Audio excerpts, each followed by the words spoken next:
Okay guys, today we got a 2015 Infiniti Q50, and the problem we have is the AC is not coming on. So when you have the AC button pressed in like this, you can turn it off and on. It will not come on no matter what you do. Going through the diagnostics tool and you go into the IPDM, we can command the AC compressor on, so that connection is good. So I went in and you'll see here that I saw that the AC pressure switch had 0 voltage responding into the ECM. I'm going to show you that right now. So what that means is that something is wrong with the switch or the wiring to the switch or the ECM, right? So here's how we do that test. I'm going to show you here in a second. This is the pressure switch right here in the front of the car, as you can see right in front of the grill. And there are 3 wires that goes into it, okay? You got the pink, which should be your 5-volt reference. The blue is the signal that comes out that feeds into the ECM, and it should be somewhere between 0.8 volts to 1.4 volts when the AC is off. And then you have the gray or white next to it, and that should be your ground coming from the ECM. So one of these has an issue, and I went ahead and connected to all 3 of them, and I found that the pink one is giving out, if you look at, roughly 0.6 volts, and it should be a 5-volt reference, right? So what I went ahead and did, this is a tool I'm going to be offering. You're going to see a link in the description. We make this right here ourselves in the USA. And what this does, it allows us to output any voltage we want to any part of the car, right? So it's all self-contained, as you can see here. It's a prototype. But you have 2 cables, your positive and your negative, that comes in, and that feeds the unit, right? So if I unplug the positive right here, you see it went off. Plug it back to the positive, powers up, right? And right now it's outputting 11.63 volts. So we can dial that down like that. We can dial it down as little as we want, and we can bring it all the way down to 5 volts.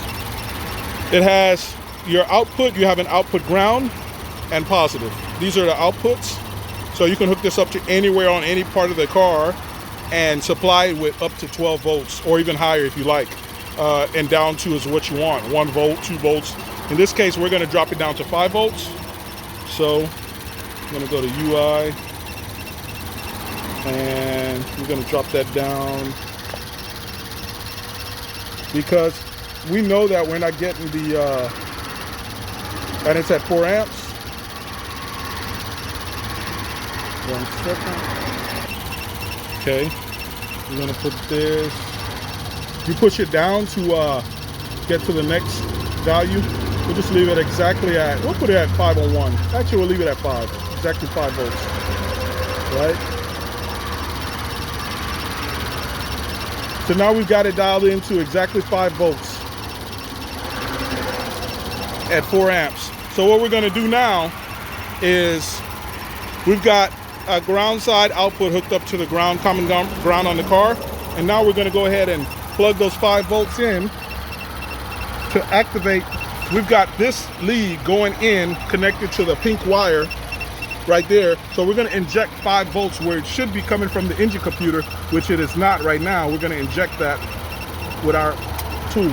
If you heard that, the AC compressor clicked on right away. It's showing 4.97 volts, which that means there's a draw on it, because we're outputting 5, we're at 4.97, and we heard the AC compressor kick on.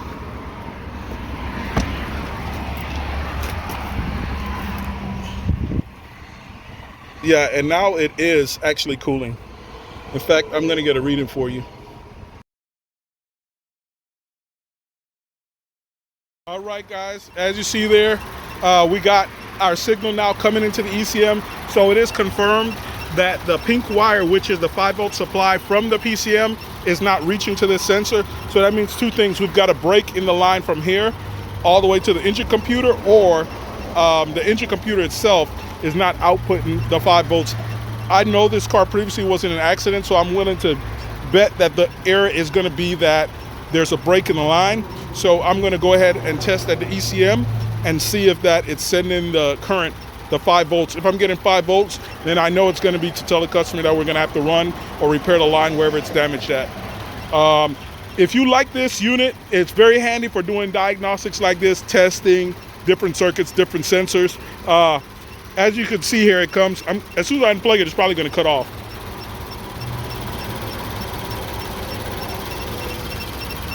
Yeah, so right now they don't have any voltage going to that. So you've got your output leads, right? You got 2 banana clips, output leads, and then you've got your power supply, right? And these are pretty long, so you can reach from one side of the engine bay to the other. And your output leads are even longer, right? So you can see the length. That's about what? About 4 feet. And you can move it around if you need to. So it's a pretty handy tool. So if it's something that you're interested in, click on the link and support the channel. Either way, hit a thumbs up on this video, man. Like and subscribe.